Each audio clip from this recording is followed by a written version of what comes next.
This episode of the Restoration Today podcast is brought to you by Core Restores at corerestores.com. Did you know contents can save insurance carriers and customers 30% or more versus total replacement costs? The ability to restore personal items after a loss offers additional revenue for your company and valuable emotionally connected service for your customers. Core has been doing contents restoration and packouts for 25 years and counting as partners with restoration companies of all shapes and sizes.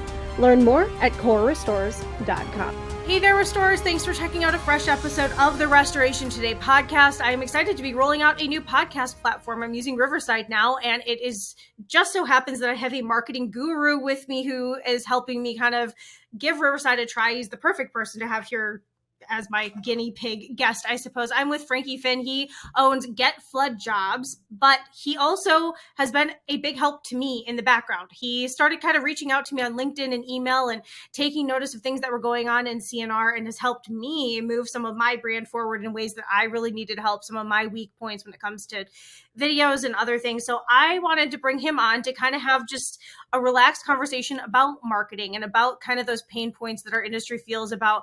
Am I doing pay-per-click right? Is my Google stuff all set up right? What about my Google My Business profile? What else should I be doing? How do I get noticed? How do I get the jobs, right?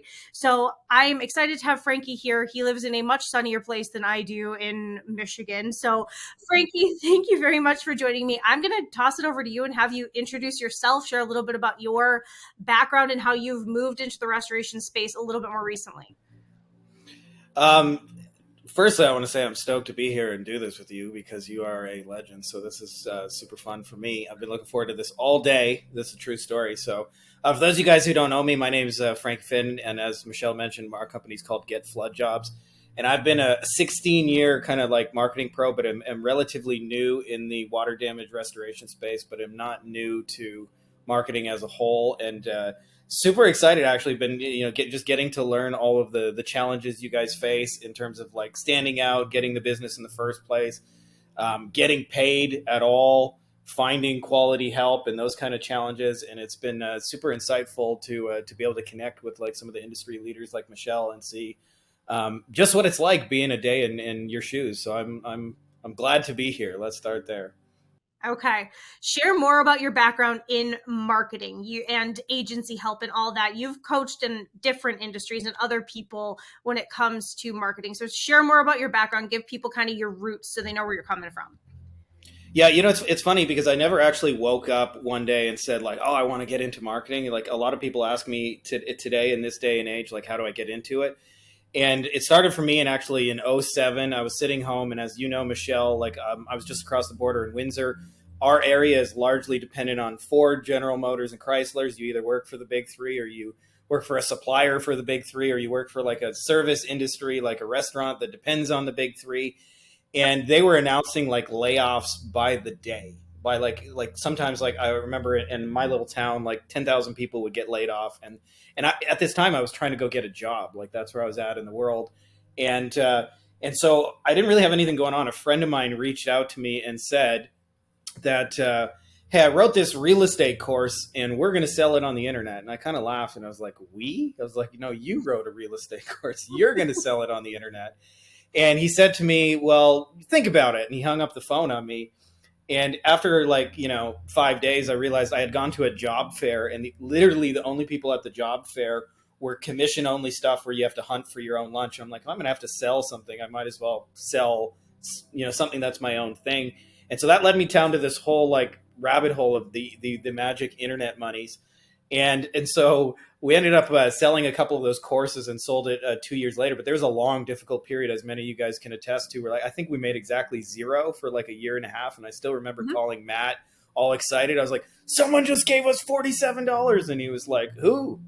And I was like, that's just it. I don't know. I don't know who they are. And so eventually somebody came along and made us an offer for the site, which was a couple of $1,000s, and it was more than I was making for it. And so I sold it and didn't really know what to do. And as a result of this, I had to kind of self-teach myself SEO because I kind of had this like field of dreams. If you build it, they will come kind of thing. And what ended up happening is it turns out like, nobody just drives the Ferrari to your front porch because you made a website. And so I spent a lot of time like trying to build this thing up in Google, and eventually got really good. And then somebody else asked me, like, do you think you could do that for me? And I never really had any intention. And I said, sure, like, why not? And that led to other people, if you can believe that, back in '07, like SEO wasn't this thing you got pitched in your inbox 500 times. It was more like, do you know anybody good who can do this thing?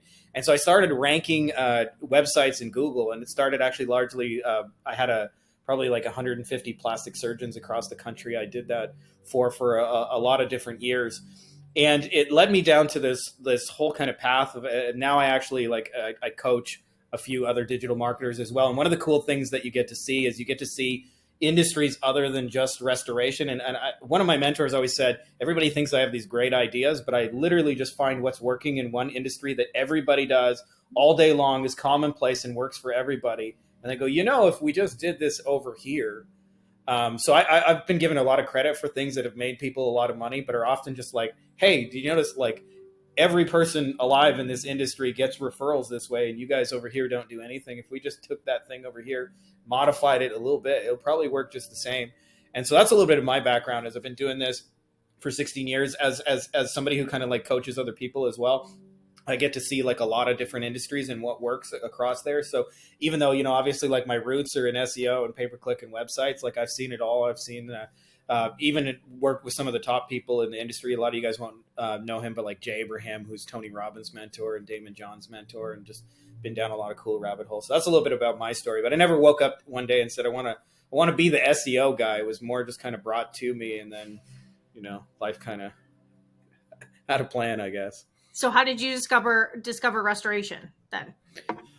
It was actually, it was a funny thing. I mentioned this to you guys, but just being like totally candid. A lot of people were asking, like when I was explaining things, how they work, they said, could this be done in a brand new industry and blah, blah, blah. And I was like, like they have more in common than different. And I was like, yeah. Absolutely. And so I was sitting down and I said, let's pick a brand new industry and let's show that like, absolutely, this can be done. Like you can build a business in here, you can help people, you can serve them, you can and so I had a talk with one of my partners just about like, hey, which industries just really fit our kind of wheelhouse. And he threw out 3 or 4 of them. And I don't know why, but like for some reason, water damage restoration spoke to me. And then I spent probably a good 2 months just reading I call it internet spying, reading conversations and just seeing the questions people were asking, the things people were stuck on, and what it's like to be somebody. Because I always think it's really important to get in somebody's shoes before you have the privilege of even offering something to them. Because I think a lot of people in the internet marketing space, and I'm sure you guys have dealt with just like a shit ton of spam and garbage where somebody took a weekend course and then sells you a thing but has no idea how to deliver it. I feel like the most important step is actually just figuring out who the people are. And I'm still very much learning that. But as far as the fundamentals of building, ranking websites, growing businesses, that's just what I do all day, every day. And it's really the only thing that's fun for me other than hanging with my kids these days. I get that. I don't think I even honestly knew really that marketing existed when I was in college and kind of going through, went to journalism school, but the marketing side, I was like, what is that? But marketing is way more fun to me now than most things. So, yeah. Okay. I know something that you are passionate about. Well, I don't want to go down that road yet. So let's go back to lead generating. So you've learned a lot about creating internet leads online through the other industries you've been in. So what are some of your maybe top 3 tips for restoration contractors who are thinking in Detroit is a great example where there's a restoration company on every single corner and you're marketing and trying to reach the same exact audience. So how online can you stand out compared to your competitors, especially when you're in a super saturated market? So, I mean, I'll give you 3 things. I mean, the first thing you kind of alluded to, and we talked about this a little bit off air, standing out. And when people think standing out, I always hear the same thing where they go, well, I kind of do the same thing as all my competitors. We all do the same kind of thing.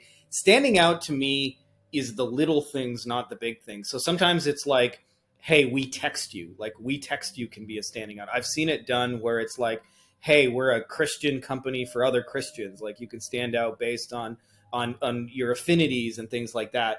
I've seen it based on I actually saw one in the plumbing space where people complained that plumbers they smell, they literally smell from the last job, you guys can imagine what they were doing.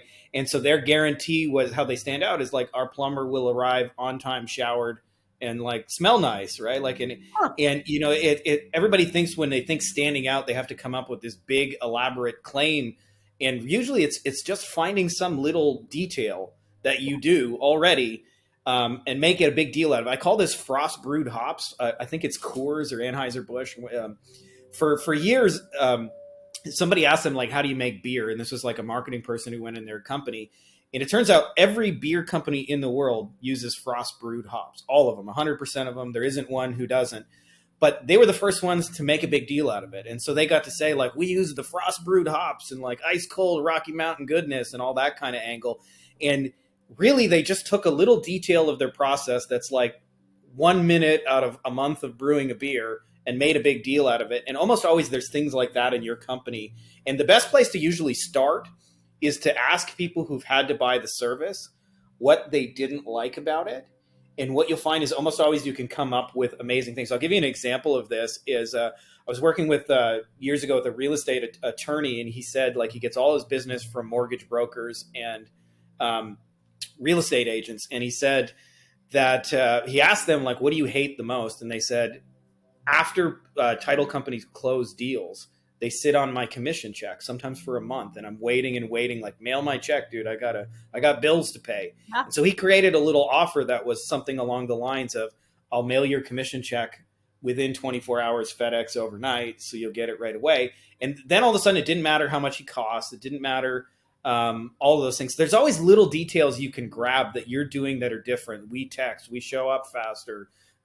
We're 24 hours a day. We're local to this area. We're a father and son team. Like, whatever it is, take what you got and use it. And that's like the first thing, because if otherwise, like, you will get put in a box that says, like, we're like everyone else. The second thing is, in a market like ours where they can go to Google and they can find somebody, like, speed is everything. Mm-hmm. So I had a rule that I developed in the personal injury space because it's very similar. Like, there's so many lawyers, they'll move on. Like, a lot of you guys in Michigan know my man Mike Morse. You can't, like, really avoid Mike Wins over there. You cannot. His ads are really good, though, especially compared to some of the marketing by his competitors. But continue. Yeah, totally.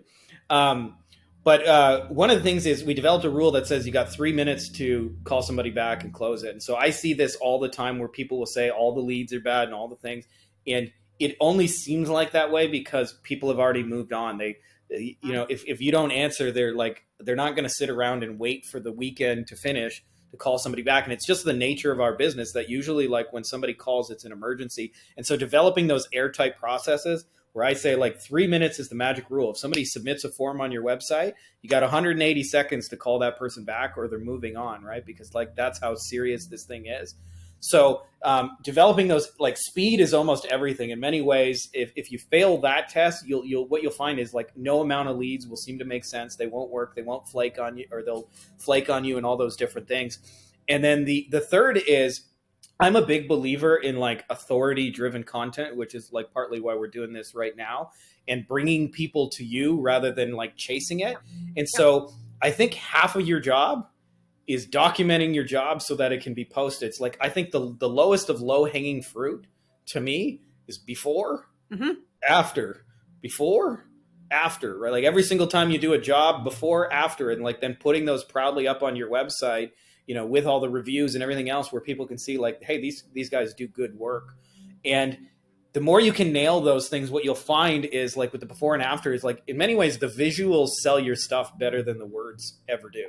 Right? I call it a dramatic demonstration. So, like, the more people can see, or if you can even, like, take video, but if you're not committed to, like, putting out the most and the best content in your area, then someone else will, and they will dominate that space. And what I find is, cool thing about Google is like, it's basically just like a question and answer machine. Like, I think people, like, get it overly complicated what it is, but it's like people put in their question, who's the best, restoration contractor in Traverse City, who's the best in Livonia, right? Like, and all these different kind of, like, variations of that. Or they'll ask questions like, my pipe burst, what should I do? Should I call a plumber? Or will my insurance cover this? Or how long is it going to take? Or, can the furniture be salvaged, right? Like, all these kind of questions.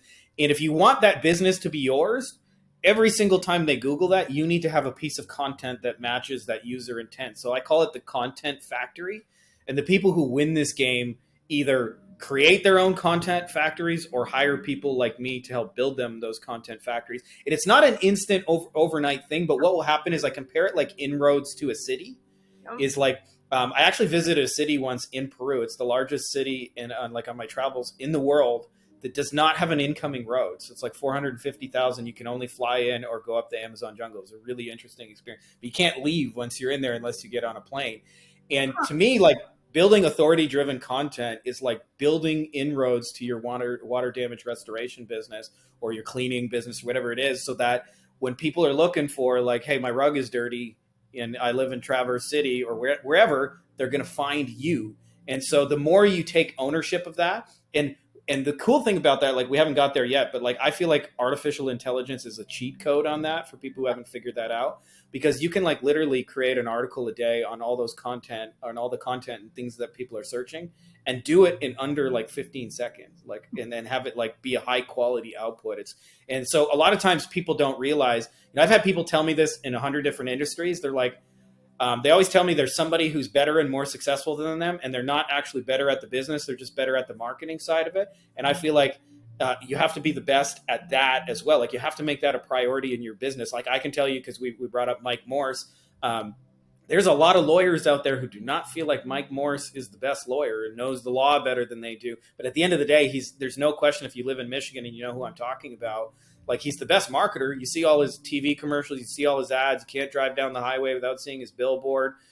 He makes sure, like, those are all inroads that he's built, and you don't do it like one at a like all at once. You build on it, and you build on it, and you build on it over time, and you can like essentially create thousands and thousands of little digital billboards that all drive people to you, so that when they go to Google and they hit there with a problem, they find you as the answer, and it's a pull mechanism rather than a like chasing the work. And I'm not against like, a lot of the things I know a lot of you guys do, like working with adjusters and plumbers. I think there's a lot of validity to those things and getting those people for referrals. But what I love about the internet, it's a giant pull machine. You can like essentially have complete strangers come to you and say, okay, I'm ready to hire you, because they Googled, they found your answer to a question, they read your reviews, they looked real quick and looked at your before and after photos and said, I'm sold. And that whole process took 5 minutes, and they pick up the phone and call you. And if you got a tight closing process where you're quick and easy to deal with, like that's going to be you that gets the lion's share of that business. It doesn't, the business doesn't go to the best contractor. Most consumers have no way of telling. Like, even if you run the best cleaning company in the industry, if there's no images you have out there, there's no reviews, so much of the reputation is now shifted to being online. But the beautiful thing about that is, if you understand that, like, you can control your own reputation so that when somebody Googles you, they find what you want them to find. Yes. Okay. So before we dive into AI, I want to talk about one more thing related to all this lead generation discussion. So speak a little bit to how much personality or personal or company brand is to the digital marketing component, right? Because on Google, you might not be able to have so much of a personality, but on your social pages or YouTube or whatever that may be, if you just have straight, dry business stuff that's not as engaging, right, as having some stuff that gives some more recognition to your company, who you are, your values, that you care about your people, those kind of things, right? Like I was thinking about Mike Morse. He's a good example. Sorry to people who don't know Mike Morse, and we're going to keep talking about him, but like his mom's in some of his commercials, right? So that's kind of an interesting thing that he's done. Whereas there are some other attorneys that just plaster their face this big on a billboard and just say, call me. It's like, the glorified business card with the arms folded. And I think this is universally something I see across industries, where people think marketing is creating a digital business card and then putting the business card out there. So it'll say, Michelle Blevins and Associates, we do blank, blank, and blank. Call now, right? Like it's established 1985, right? Like if they're even that good.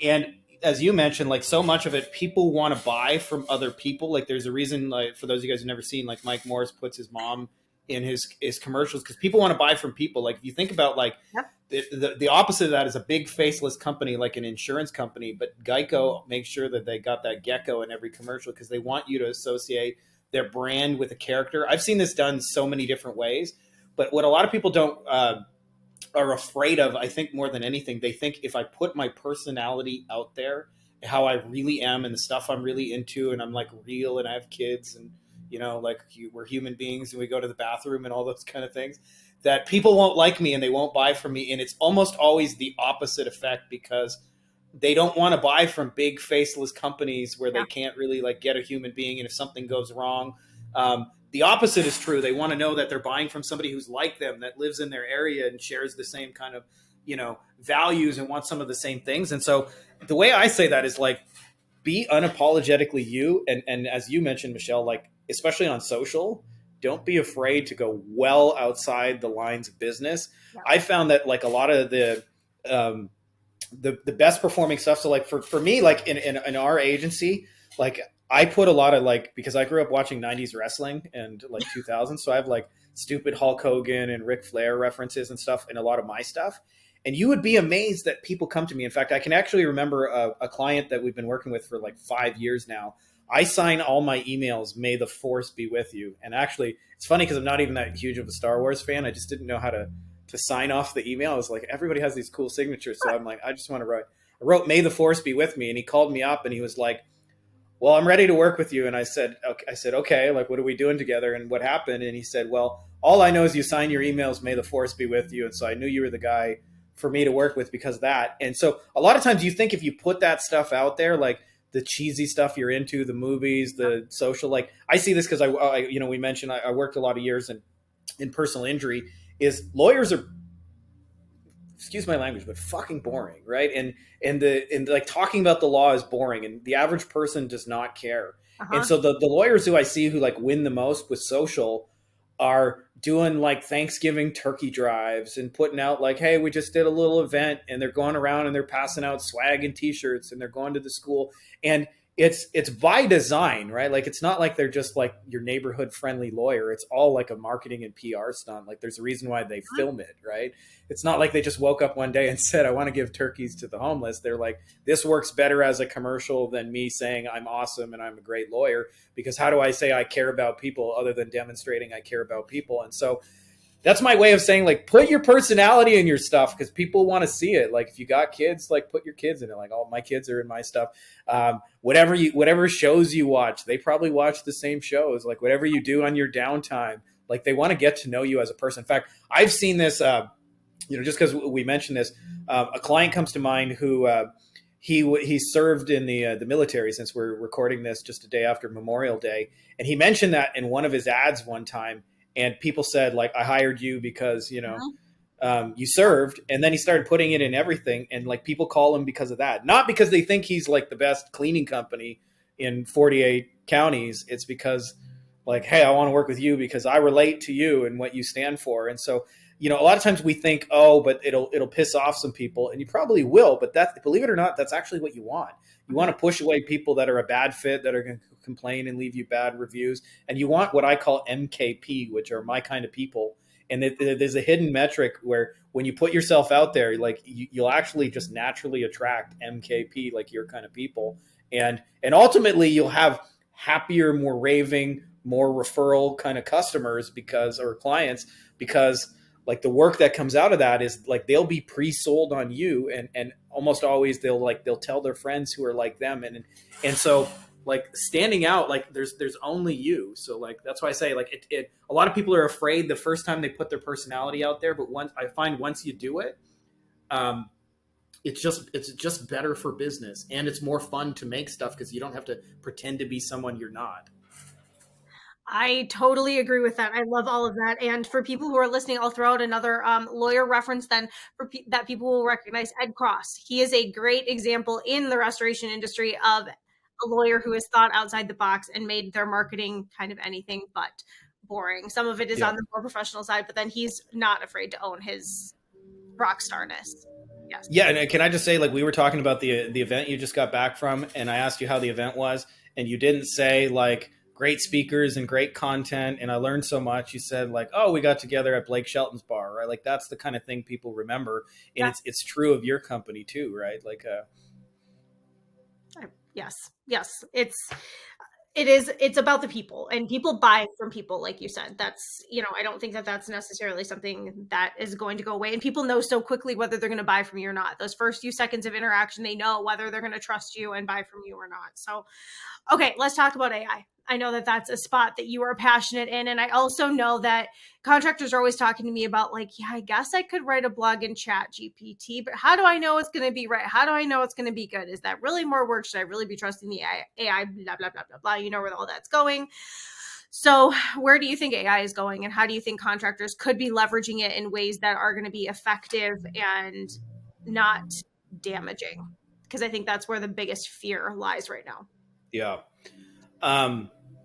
So, I mean, I don't, firstly, I want to preface this by I don't have a crystal ball, but I'll just tell you what I believe on this to be true is if you had told people 25 years ago that the internet was going to be a thing where everybody you know is going to be stored on there, all the stuff you buy is going to be from there, how you research and look up stuff was all going to be done through the internet, you would carry it around in your hand 24/7, they would have said, no way, right? Like, no, I've seen this little Yahoo website and it's cool for news, but that's about it. Like that's what the internet was 25 years ago.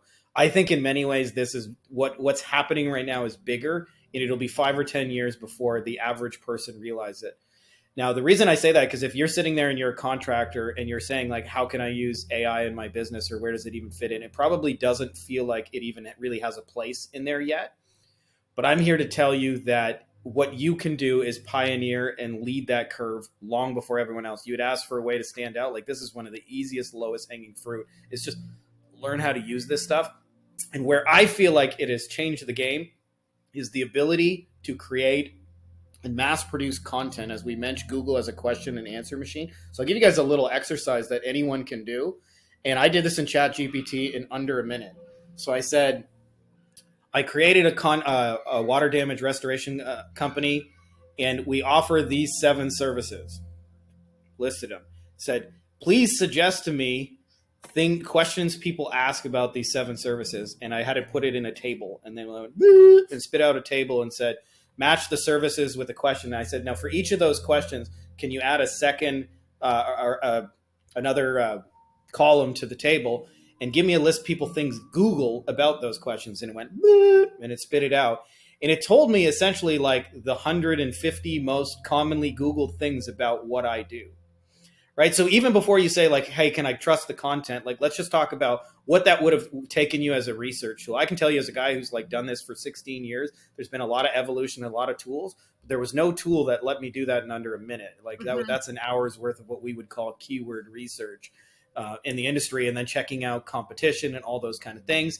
And then I could take that column and I could say, these are the 25 different geographies I serve, like this county, this little city over here. Can you mix and match keywords? And all of a sudden it would give me like 2,500 different content ideas. And like literally my blog post for the next 10 years, I already know what I'm going to write about, and I already know what I'm going to distribute. You can like literally do a blog a day. Now that used to be a mountain of work. Like what I'm describing used to be like a real serious mountain of work. In fact, I was actually like, because Michelle mentioned it just as a thing, like I suggested that YouTube and Instagram and TikTok are all moving towards these vertical short videos. And so for any of you guys who've done video editing ever in your life, like it's a mountain of work. It's a lot of clicking buttons, moving stuff around, dragging, and all of that. And then on top of it, like when you produce the video, your computer's like basically like not usable for an hour or two, or like goes into this like crazy hyperactive mode. Well, I just fed some of her videos to an AI tool, and it chopped it up into like 10 or 15 videos, and it was done in under like 4 minutes. And there's nothing I have to do in those 4 minutes. It just says, wait 4 minutes and we'll spit them out. And like, just like that, we turned one long video into 10 or 15 videos. So for those of you guys who are in the content game, like you're generating business online, you basically got like 10 permanent virtual assistant kind of help that will work for you round the clock for free and knows like how to do what you want to do. So we mentioned like the 2,500 different like things you could be writing about and the variations of that. Like you can just go to Chat GPT and feed it to you. Can Google tell the difference? Will this ultimately harm your brand? I don't think so, because I'll tell you, I actually, just as a fun little exercise, this is in a different industry, so I'm not going to like name any names, but I submitted a artificial intelligence generated piece to a magazine editor, And then at the end of it said, like, the first half of this was written by AI and the second half was written by me. Could you tell the difference? And they were mind blown because they were like, no, I couldn't actually. And so I don't think if a human can't tell, I don't think Google can tell. I mean, Chat GPT, if you use it like kind of right out of the box, as most people do, kind of does leave a little bit of a trail. But Chat GPT is like 10% of what people have even realized. Like there are other tools. For example, I can take the output Chat GPT created, and I can use like a tool called Slides AI, and I can create PowerPoint slides in under 15 seconds of that Chat GPT. I can also, I did this as a little fun little party trick with Michelle, although it needs a little work.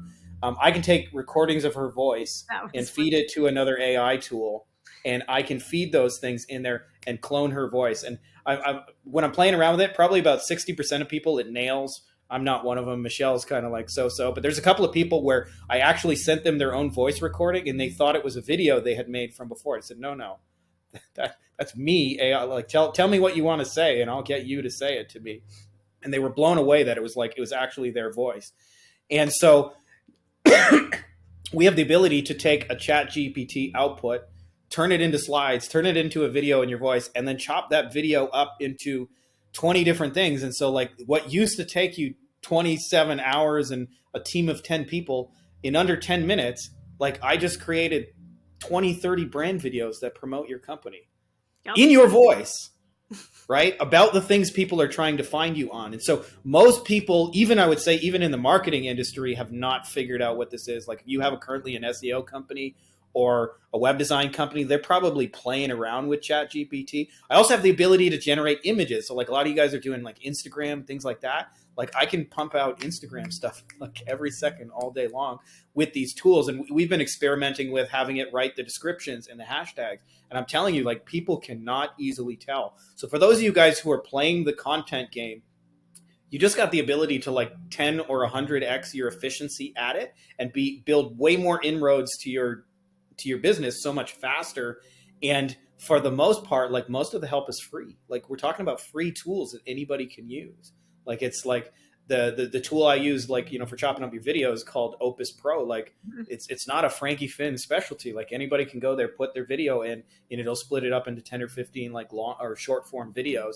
And so your ability to mass produce authority content that drives people to you. And chances are like a single piece of content is not going to blow anyone away. We mentioned Mike Morse. If Mike Morse had one billboard down the highway, like I'm sure it would do something, but the reason why it works is because Mike Morse is on every TV commercial, he's on every billboard, and we can replicate that effect digitally 1,000 times cheaper and 1,000 times faster. And so I feel like in many ways this is going to be bigger than the internet. There's already Chat GPT plugins. I was looking at a few of them today.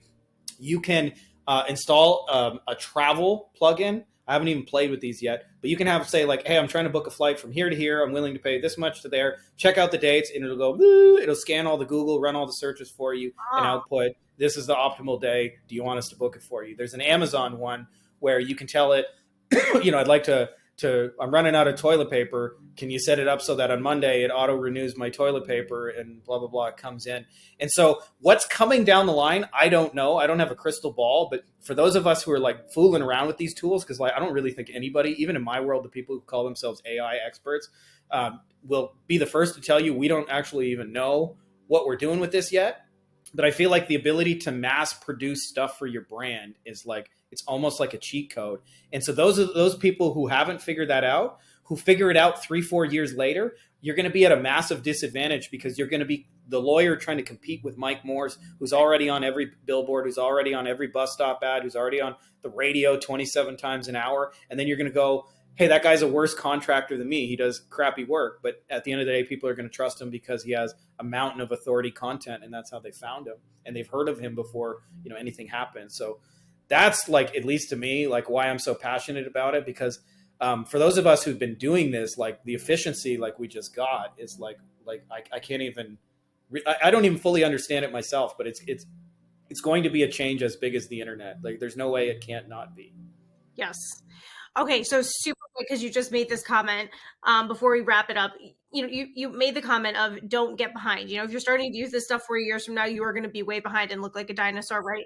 But how do you stay up on the stuff in the first place? It is evolving so fast. I mean, you've been the one that's coached me on some of this new stuff. I mean, we're using Opus on all of our podcasts now, and that's been greatly helpful. And I've used some other tools, and actually was a driving force from changing to Riverside and trying to get a little bit more modern here with some of my thinking.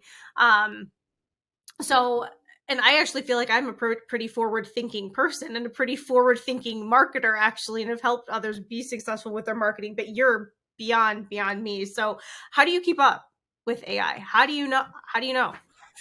Well, I'll tell you, for me, like I didn't plan on actually like keeping up with AI. It's, a lot of my friends are also marketers. We talk about like, believe it or not, we talk about you guys all the time, and Great. how do you guys rank their website and all those kind of things.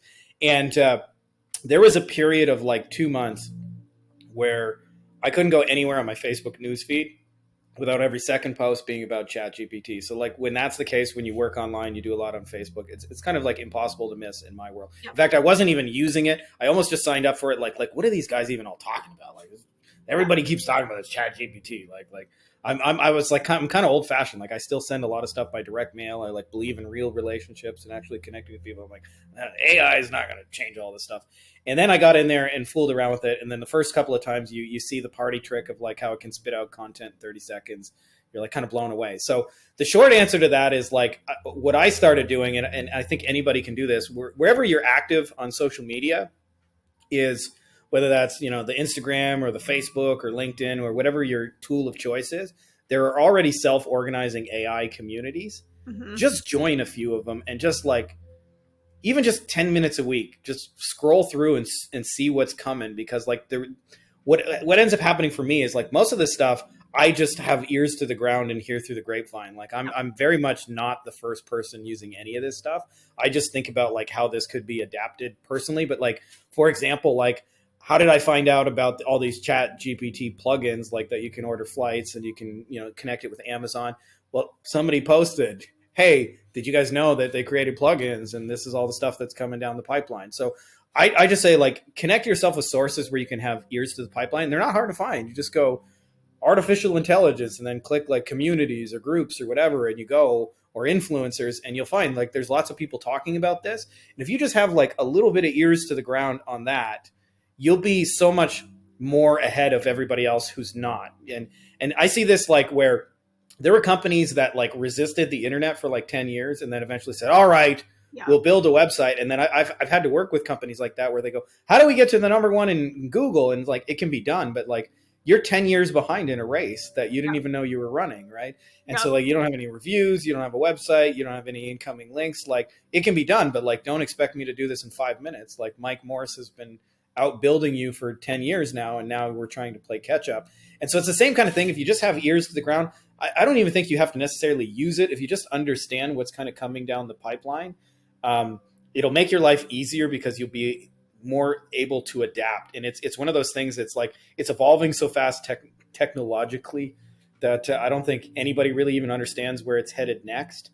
And I probably don't, like, just candidly, I don't think it's a good thing for society as a whole. But I think for those of you guys who run businesses and produce content and drive leads to you, like it's a game changer. Like for producers of information and expertise, like it's a very beneficial tool. So having said that, like just join some communities and like pay attention a little bit. Like not even like 10 minutes a week is enough to get the lowdown on what the latest and greatest is. Because you'll see, like all of a sudden, just like the whole community, everybody's talking about the latest thing that came out. And if you're part of that community, like you can't miss it. It's like, it's hard to miss it when all of a sudden like 47 people are all about something that just came out. And then you start seeing all of the teaser videos on your feeds that have the same exact looking captions. That's weird. How does that happen? Exactly. Yes. Well, Frankie, thank you very much for sharing all of your expertise. Thank you for all of the behind the scenes tips you've given me over the last few months that we've been working together. And I look forward to chatting with you more in the future. I'm talked out. Appreciate it. Thank you so much for having me on. This is always fun hanging with you. It is fun. Thanks. For more Restoration Today and the latest news, visit our website, cnrmagazine.com, and find the latest episodes of the Restoration Today podcast on your favorite podcasting platform.